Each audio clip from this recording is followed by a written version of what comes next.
2014년 브라질 월드컵 당시 선수들이 밝힌 뒷이야기는 충격적이었습니다. 홍명보 감독은 애초에 축구에 큰 관심이 없었던 것처럼 보였습니다. 월드컵 한 달 전, 홍명보 감독은 언론을 통해 한 가지 무리한 목표를 공약으로 내걸었습니다. 축구팬 모두가 16강을 염두에 두고 있지만 우리는 반드시 어떻게든 8강에 진출할 것이다. 알제리와 벨기에 등 상대팀은 만만히 보기 어렵지만 한국이라면 충분히 비벼볼 만한 상대라고 호언장담했습니다. 홍명보가 당시 이토록 허세를 부렸던 건 나름대로 이유가 있었습니다. 아시다시피 홍명보는 취임 당시 소속팀에서의 활약이 선발 기준이라는 원칙을 박주영의 발탁과 박주호의 탈락으로 완전히 무너뜨렸습니다. 김승대럼 리그에서 뛰어난 활약을 보이고 있는 선수들을 아예 처음부터 배제해버리면서 지나친 해외 파트해 리그 무시라는 비판도 많이 나왔습니다. 이에 홍명보 감독도 자신이 내세웠던 원칙을 깼다는 것을 인정했으나 대표팀 선발을 위해 어쩔 수 없는 선택이었다는 입장만 내세웠습니다. 하지만 논란은 쉽게 가라앉지 않았습니다. 해당 멤버를 뜯어보면 런던 올림픽 멤버가 무려 12명에 달했고 올림픽 직전 부상으로 탈락했던 홍정호와 한국영으로 포함하면 사실상 올림픽 팀에서 이근호, 손흥민 정도만 추가된 구성이었습니다. 최종의 직후 선임된 탓에 새로운 팀으로 자신만의 색깔을 입히기엔 시간이 부족했기 때문에 자신이 잘 알고 오랫동안 함께해왔던 올림픽 멤버를 주축으로 구성했다는 옹호론도 있었습니다. 그러나 올림픽과 월드컵은 수준 차이가 정말 큰 데다 이미 전력이 노출된 구성으로만 출전하는 건 너무나도 아니다라는 생각이 있었습니다. 이에 대해 축구협회와 홍명보의 인맥질 불과하다는 비판이 봄을 터지듯 쏟아져 나왔고 얼마 지나지 않아 비올림픽 대표 출신인 손흥민이 비주전 취급을 받고 있다는 기사까지 뜨면서 불난집에 기름을 끼얹은 격이 되었습니다. 엔트리 선발 자체는 시간 부족과 감독의 전술적 영향이라는 의견도 존재할 수 있으나 조각내 경지로 감독 선임 및 사퇴 재선임 과정에서의 주먹구구식 행정과 급조된 인사가 곧 인맥질이며 이로 인해 비효율적 엔트리가 나왔다는 사실을 부정하긴 어려웠습니다. 또한 이전 월드컵 경험이 있던 선수가 5명에 불과하다는 것도 지적받을 만한 요소였습니다. 엔트리 발표 다음 날 언론사의 취재 결과 선수 선발 과정에 비리가 있음이 추가로 발각되었습니다. 마인츠에 보냈다던 공문에 박주호의 이름은 아예 처음부터 빠져 있었는데 먼저 이것부터가 말이 되지 않았습니다. 피파 규정상 월드컵 차출 공문은 엔트리 접수 첫날 기준으로 2주 전에 발송해야 하며 홍명보 감독이 정말로 박주호를 진지하게 고민했다면 그의 이름이 반드시 있어야 정상입니다. 엔트리 발표 전 축구협회에서 윤석영의 소속팀인 퀸즈파크 레인저스의 대표팀 차출 공문을 보냈다는 기사가 나오면서 결국 엔트리 발표 전날까지 박주호의 부상 추이를 지켜봤다는 홍명보의 인터뷰는 처음부터 거짓말이었던 셈이었습니다. 애초에 자신의 올림픽 팀 애제자인 윤석영을 결정해 두고 박주호는 뽑을 생각이 없었던 것입니다. 이뿐만이 아니었습니다. 당시 고참급 선수인 이동국과 차두리도 엔트리에서 제외됐습니다. 튀니지 전과 가나전이 끝난 시점에서 한국 팀의 피지컬이 심각할 정도로 밀리자 차두리를 반드시 넣었어야 했다는 비판도 늘어나기 시작했습니다. 고참으로서 파이팅을 불어넣어줄 인물이 전혀 없었으며 이에 홍명보는 리거들은 다른 선수의 실력을 인정하는 겸손함에 밀렸다는 듯한 발언으로 2차 파문까지 일으켰습니다.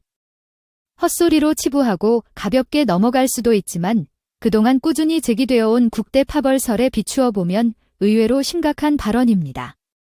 이는 K리거들의 인성을 싸잡아 깎아내리고 있는 것은 물론 감독이 한쪽 파벌에 힘을 싣고 있는 셈이기 때문이었죠. 황당했던 건 당시 세계적인 유망주로 이름을 알리기 시작한 손흥민마저 자신의 파벌이 아니라는 이유로 찬밥 취급을 했다는 겁니다. 그가 월드컵에서 뛸 수 있었던 유일한 이유는 축구 팬들의 비판을 무마하려는 용도로 기용했다는 것인데요. 도대체 홍명보는 왜 이런 식의 주먹구구식 운영을 했고 지나칠 정도로 파벌에 의존했던 것일까요? 여러 가지 설이 있지만 처음부터 홍명보가 브라질 월드컵에 관심이 없었다면 모든 의혹들이 말끔히 해결되는 마법을 보실 수 있을 겁니다. 충격적이게도 2가지 사건에서 이는 사실로 드러났습니다. 국내 언론의 보도에 따르면 벨기에에 0대1로 패하며 일찌감치 탈락을 확정지은 대표팀은 다음날 현지 음식점에서 거하게 회식을 갖게 됩니다. 이날 대표팀 회식에는 각 테이블마다 술병이 놓여진 가운데 브라질 현지 여성이 마이크를 들고 노래를 부르며 대표팀 스태프와 선수들이 한 명씩 나와 해당 여성과 같이 춤을 추는 추태가 벌어졌습니다. 이 장면들은 현지 브라질인에 의해 촬영되어 결국 국내로 유출됐으며 그 모습들이 어찌나 뜨거웠는지 당시 이제 막 성인이 된 손흥민은 차마 그 모습들을 눈으로 보기 힘들 정도였다고 토로하기도 했습니다. 간단하게 묘사하자면 상황은 이랬습니다.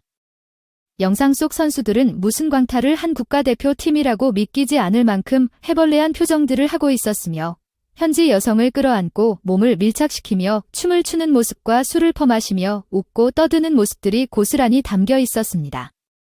심지어 이를 말려야 할 스태프와 동료 선수들은 흥에 겨운 듯이 광경을 휴대폰 카메라로 촬영하는 모습도 담겼으며 홍명보 또한 모든 걸 잊고 이날 밤은 즐기자우는 황당한 멘트까지 남발했습니다. 국내 축구 팬들의 분노가 극에 달하자 축협 측은 허업 직후 경기가 모두 끝난 후 공식적으로 가진 뒤풀이 자리였고 사전에 미리 공지를 하고 가졌던 회식이라 특별히 문제될 건 없다는 반응으로 분노를 키워버렸습니다. 문제는 2014년 당시 손흥민 같은 유망주 선수들이 상당히 많았으며 이들의 멘탈을 성숙하게 만들어야 할 고참들이 유망주들을 자리에 착석시켜 음주 가무를 강요하는 등 선을 넘은 행위까지 도마 위에 올랐다는 겁니다. 손흥민이 했던 귀국 인터뷰에서 이를 언급하는 내용이 잠시 등장하는데요. 그는 첫 월드컵 데뷔전이라 내심 기대하던 부분이 없지 않았다. 솔직히 대표팀 선배들과 의기투합하여 아무리 강한 상대라도 투지를 보여줄 것으로 기대했지만 잘 되지 않았다.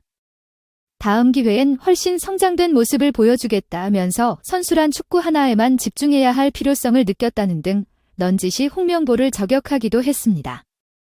결국 홍명보는 귀국 후 기자회견에서 분위기가 너무 좋지 않게 흐르는 것을 뒤늦게 인지하고 대표팀 회식에 대해 심각한 표정 연기를 해가며 입을 열었는데요.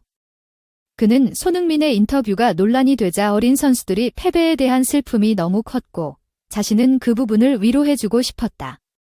그렇지만 결과적으로 신중하지 못했다는 생각이 든다며 해명 같지도 않은 해명을 내놓았습니다. 당연히 이런 얼토당토하는 해명이 먹힐 리가 없는 법 이러다간 정말로 축구계에서 영원히 퇴출당할지 모른다는 공포심을 느꼈는지 홍명보는 다급히 2차 기자회견을 잡고 급기야 선수들 탓으로 돌려버리는 만행을 저지릅니다. 벨기에전이 끝난 뒤 선수들이 더 이상 감독님한테의 짐을 지우기 싫다고 하자 그 당시에 이미 사퇴를 생각하고 있어서 이 자리가 마지막이라는 생각을 했다며 사실 유출된 영상은 극히 일부분일 뿐 유쾌한 분위기는 아니었다. 게다가 이구아수 폭포에 관광을 가는 것도 예정돼 있었지만 국내의 민심을 생각해 이를 포기했다는 등 오히려 자신의 행각을 축소하려 시도하기도 했는데요. 재밌는 건 이마저도 이구아수 폭포의 공식 페이스북에 대표팀 선수들 사진이 게재되며 거짓말로 드러났다는 것입니다. 도대체 전 세계의 어떤 축구 대표팀 감독이 패배 후 현지 접대부를 불러 술 파티를 하는가? 어떻게 입만 열면 거짓말이 솔솔 나오는가? 이런 정신 상태면 처음부터 망할 수밖에 없었다는 게 축구 팬들의 의견이었고 그런 팬들의 통찰력은 정확히 들어맞았습니다. 사실 2014 브라질 월드컵은 시작부터 한국이 절대 성공할 수 없는 월드컵이었습니다. 왜냐하면 한창 선수 선발에 임해야 할 홍명보가 분당구 운중동의 땅 약 78평을 매입했다는 충격적인 뉴스가 보도된 건 최종 엔트리 확정 하루 뒤였습니다. 4월부터 본인이 직접 여러 차례 부동산을 찾아다녔고 최종 계약일이 월드컵 엔트리가 발표된 다음 날인 5월 15일이라고 하는데 오죽 어처구니 없었으면 홍명보를 본 부동산 중개인은 지금 이렇게 땅만 보러 다녀도 괜찮냐고 꾸짖었다 합니다. 물론 개인적인 일로 토지 매입 자체가 문제되는 건 아닙니다. 어디까지나 개인 자산에 관련된 문제고 또 불법으로 저지른 일도 아니기 때문입니다. 다만 그 시점에 한국과 조별 예선에서 맞붙을 타국 감독들은 본선 진출을 위해 며칠 동안 자료집을 만들며 전술을 짜내느라 밤새우고 있을 시점이었다는 게 문제였습니다. 축협의 계약서에 도장 찍으러 1시간 정도 시간 낸 게 전부라고 해명했지만 파주시에서 분당까지 아무것도 안 하고 그저 왕복만 해도 서너 시간은 좋게 걸리는 꽤 장거리입니다. 그냥 하루를 통으로 썼다고 봐도 무방했던 것입니다. 개인 사생활 정도로 보기엔 지나치게 많은 시간을 쓴 건 결국 본인이 태만을 넘어 축구에 관심이 없었음을 부정하기 힘들었고 게다가 결과마저 안 좋으니 욕먹는 건 당연지사였습니다. 이후 여론은 더 이상 나빠지기 어려울 정도로 추락했으며 이때 그 유명한 땅명보라는 별명이 추가되기도 했습니다. 무엇보다 차범근과 박지성 이후 오랜만에 탄생한 역대급 선수인 손흥민을 데리고 술자리까지 끌고 간 그의 정신 나간 행각은 도저히 용서받기 힘들 일인 건 분명해 보입니다. 시청해주셔서 감사합니다. 구독과 좋아요 잊지 마시고요. 다음에 더 좋은 영상으로 찾아뵙도록 하겠습니다.